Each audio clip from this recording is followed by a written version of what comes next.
Okay, सो अगर आपको लगता है कि आप अपने पाथ से डेविएटेड है या कुछ ऐसा हो रहा है जो काफी ज्यादा डिस्टर्बिंग है या डिस्ट्रैक्ट कर सकता है आपको, so let's see what is the guidance. कुछ तो है आपको जो समझाया जा रहा है।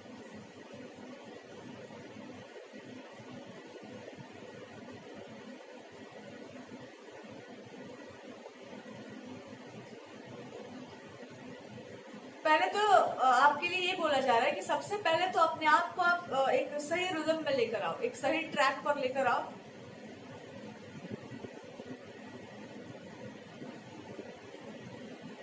और ये रिदम वही होना चाहिए जो आपका अपना रिदम है। आपके दूसरे के रिदम पे आपको नहीं चलना है, आप अपने रिदम पे चलो। और अगर कोई इंसान आपको ओवरपावर करने की कोशिश कर रहा है तो आप क्लियरली ये कह दो कि ये हम हैं और ये हम नहीं है भैया, ये हम नहीं हो पाएंगे। तो जो भी आपका रियल अप्रोच हो या जो भी आपका रियल तरीका हो किसी भी चीज को बोलने का या उसको प्रेजेंट करने का, आपको उस तरीके से उस चीज को करना चाहिए या उस तरीके से उस काम को करना चाहिए।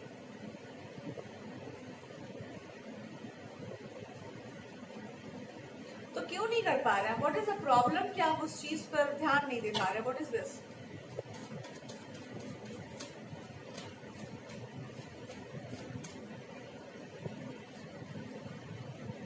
आप अपने हैप्पीनेस या सक्सेस के बहुत नजदीक है, बहुत निकट है।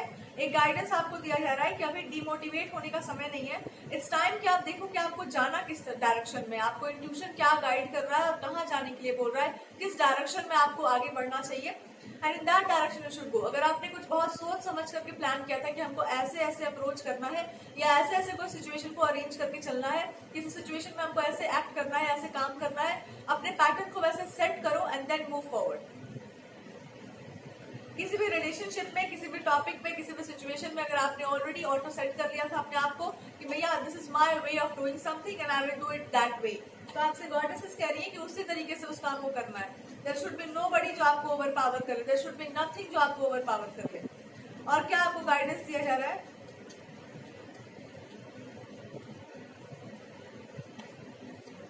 अरे भाई, देयर इज अ पर्सन जिसको एकदम अच्छा नहीं लग रहा है कि आप अपने तरीके से कोई काम कर रहे हैं या आप अपने तरीके से कुछ कर रहे हैं। This can be earth sign, कोई टॉरस का हो सकता है, वृषभ राशि हो सकती है इनकी, वर्गो कन्या या कैप्रिकॉर्न का राशि कोई हो सकता है, या कोई थोड़ा सा एरोगेंट एंड प्राउडी जिसको अपने स्क्रिप्चुरल नॉलेज का बहुत ज्यादा वो फ्लॉन्ट करने का शौक हो।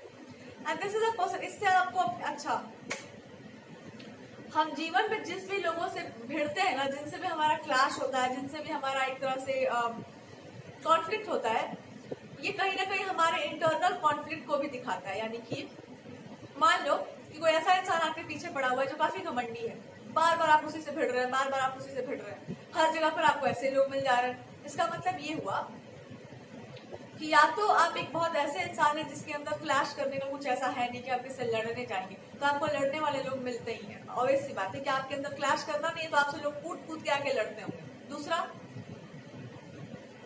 दूसरा ये कि अगर आपको अंदर कोई प्राइड हो या आप किसी चीज से अटैच्ड हो या आपके अंदर कोई हैबिट हो जो गलत है, तो भी आपको उस पर ध्यान देना चाहिए। हो सकता है यहाँ पर ये इंसान जो बहुत शो ऑफ करने वाला, थोड़ा एरोगेंट हो, थोड़ा प्राउडी हो, अपने नॉलेज का थोड़ा सा ईगो प्राइड हो, और ऐसे ही लोगों से आप हर जगह पे भिड़ रहे हैं। इट मीन्स कहीं ना कहीं आपके अंदर या तो एक फैसिनेशन है कि इस तरह के लोग काफी अच्छे होते हैं, इस तरह के लोग काफी बढ़िया होते हैं, इससे बाहर निकल जाओ। यानी कि शो ऑफ करना, किसी नॉलेज को बूस्ट करना, बार बार कोट्स करना, कि हमने यहाँ पर ये पढ़ लिया है, हमने ये जानते हैं, हमारे पास ये विजडम है, हमारे पास ये नॉलेज है।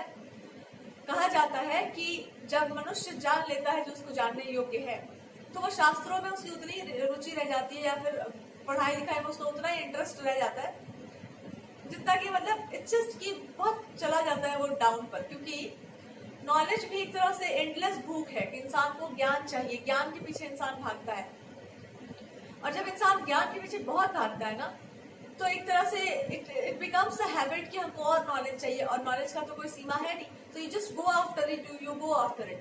But once you gain something जो नॉलेज को एक्चुअली आपके कंफर्म करता है, दैट समथिंग जो जिससे आपकी तृप्ति हो गई हो, तो आप बहुत ज्यादा पढ़ाई लिखाई में, बहुत ज्यादा बुक्स में नहीं भागेंगे।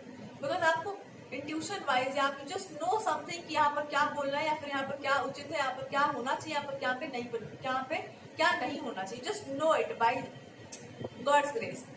तो बहुत ज्यादा किसी चीज के पीछे भागना या बहुत ज्यादा किसी चीज के पीछे आसक्त हो जाना, आसक्ति इज ऑलवेज बैड, चाहे वो किसी भी चीज की आसक्ति हो। नॉलेज आप उतना ले लो जितना आपके काम में हो। जरूरत से अधिक आपके पास अगर नॉलेज हो तो उसको यूज करना सीखो।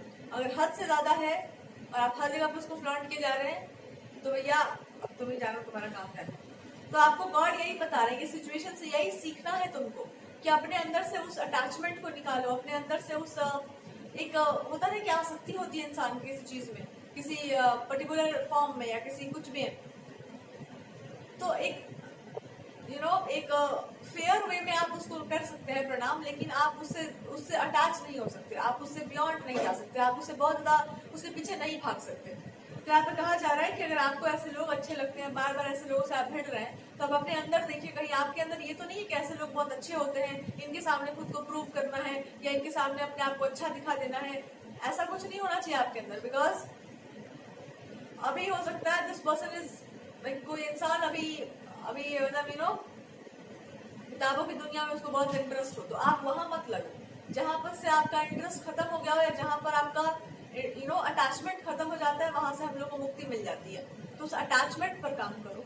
और वो अटैचमेंट पर कैसे काम किया जा सकता है? कॉन्टेक्चुअल बातें, कॉन्टेक्स्ट के अनुसार बात करो, संदर्भ के अनुसार बोलो। आउट ऑफ द कॉन्टेक्स्ट या maybe you are talking something which is actually meaningful, आप कुछ बातें ऐसे कर रहे हैं जो सच में मीनिंगफुल है, बट उस टाइम पर उस इंसान को नहीं समझ आ रही है। आफ्टर 10-20 डेज शायद उसको याद आए कि अच्छा ये बात बोली गई थी, इसका ये मतलब होगा, but at that time that person is not understanding कि क्या बोला गया, तो वो सिंपली आपको कॉन्ट्रोडिक्ट कर देगा कि अरे ये तो गलत बात है। तो ये भी आपसे बोला गया कि जब आपको कॉन्टेक्स्ट पता हो और जब आपको पता हो कि आप क्या बोल रहे हैं, तो आपको शांत रहना चाहिए, because people can say what ever they want, जितनी उनकी समझ है उसके अनुसार पीपल विल एक्ट, लेकिन आपको किसी को जाकर बहुत क्लियर करना, बहुत सफाई देना, बहुत अच्छे से एक्सप्लेन करने की कोई जरूरत नहीं है।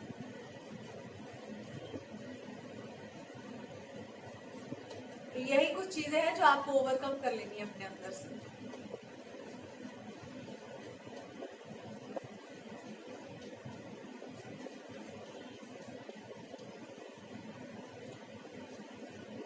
यहाँ एक और सिचुएशन है, यहाँ आपके साथ क्या प्रॉब्लम है कि अगर कोई इंसान बहुत ज्यादा आपसे कनेक्टेड है या कोई बहुत ज्यादा आप में इंटरेस्टेड है या कुछ इस तरह का है, तो you have to actually make it happen. कुछ रिलेशनशिप या कुछ आपको फॉर्म करने की जरूरत है, अच्छे से बनाने की आवश्यकता है, उस चीज से मुक्ति पालो। जो रिलेशंस बनने चाहते हैं या बनने वाले होते हैं वही बनते हैं, जो नहीं बनने वाले होते हैं वो वैसे भी नहीं बनते, और जो नहीं टूटने वाले होते हैं तो कोई तोड़ भी नहीं सकता। तो आपसे भगवान कह रहे हैं कि पहले इस बात को स्वीकार कर लो कि तुम्हारे लिए रिलेशनशिप का मतलब क्या है और क्या नहीं है। अगर कुछ है तो उस पर विश्वास कर लो कि हमें ऐसा रिलेशनशिप होना चाहिए, और क्या नहीं है और जो नहीं है उससे अपने आप को डिटैच कर लो। जो है उस पर विश्वास कर लो, तो जो भी आप चाहते होंगे अपने जीवन में वो अपने आप मैनिफेस्ट हो जाएगा। Messages from Krishna. आप कुछ ऐसा चेस कर रहे हैं जो शायद रियलिटी में नहीं है आपकी, पर आपकी रियलिटी हो सकती है और वो ऑलरेडी है। कह रहे हैं भगवान कि तुम कोई आइडिया है, कुछ ऐसा चेस कर रहे हो जो तुम्हारी रियलिटी में नहीं है, पर तुम ये नहीं देख पा रहे हो कि वो पहले से ही तुम्हारा रियलिटी है। तुम चेस क्या कर रहे हो? तो ये कह लो कि वो ऑलरेडी तुम उसके अराउंड घूम रहे हो, ऑलरेडी वो चीज पूरी हो रही है, ऑलरेडी आप वो काम कर रहे हैं, तो आपको एक तृप्ति, एक हैप्पीनेस मिलेगी। और अगर कोई इंसान है, कोई रिलेशनशिप है या कुछ इस तरह की चीजें हैं, यू जस्ट सी कि वो अभी इस समय राइट नाउ पे क्या चल रहा है, अभी पर फोकस करो, ना कि फ्यूचर पर फोकस करो। और समय से पहले या टाइम से पहले या कुछ एक ये मान के चलो कि जो होना है वो होगा, जैसे होना है वैसे ही होगा, ना आप उसको मोल्ड कर सकते हैं ना आप कुछ और कर सकते हैं। Simply can not do anything about it.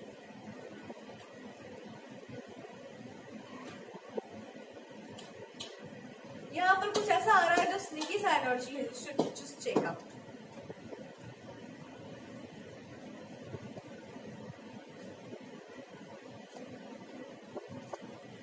जितना आप फास्ट मूव करोगे उतना आप पर डाउट किया जा सकता है। The more you try to by mind, आप कुछ ये करना है वो करना है, आप वही करो जो आपको करना है।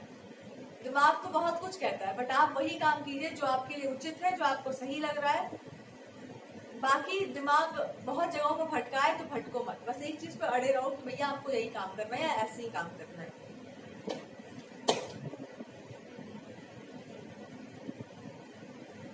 जो आपके अकॉर्डिंगली आपके मुक्ति का मार्ग बनाता हो वो काम करो, जो आपको आपको फ्री करता हो, दूसरों को तो छोड़ो, जो आपको मुक्त करता हो, जो आपके टेंडेंसी से, आपके अटैचमेंट से आपको मुक्ति दिलाता हो, वो चीज करिए, वो काम कीजिए, दूसरों की बातों को मत सुनिए।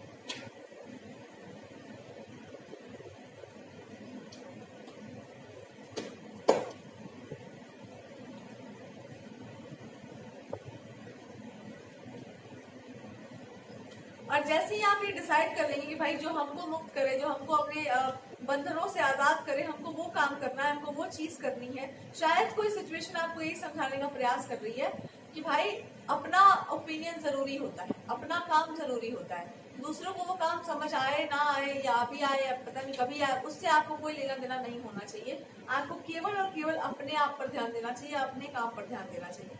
अगर किसी को पसंद आए तो बढ़िया, ना आए तो उससे भी अच्छा, काम आ जाए तो बढ़िया, काम ना आए तब तो और अच्छा।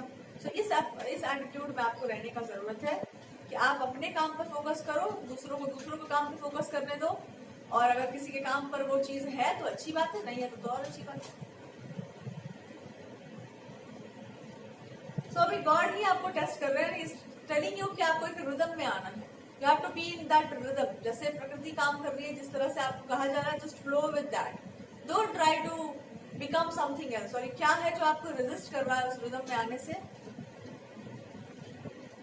ये फीलिंग, ये विश्वास कि आप बिल्कुल सही ट्रैक पर हो, और अगर गलत में होगे तो भगवान करेक्ट कर देंगे। ये विश्वास कि आपकी लाइफ अब आगे की तरफ जा रही है, ये विश्वास कि आपकी लाइफ अब अच्छी हो रही है, बेहतर हो रही है, और बहुत ब्रिलियंट हो रही है, और बहुत सही हो रहा है जो कुछ भी हो रहा है। जैसे आप इस विश्वास में आ जाएंगे, everything will be flowing in your direction.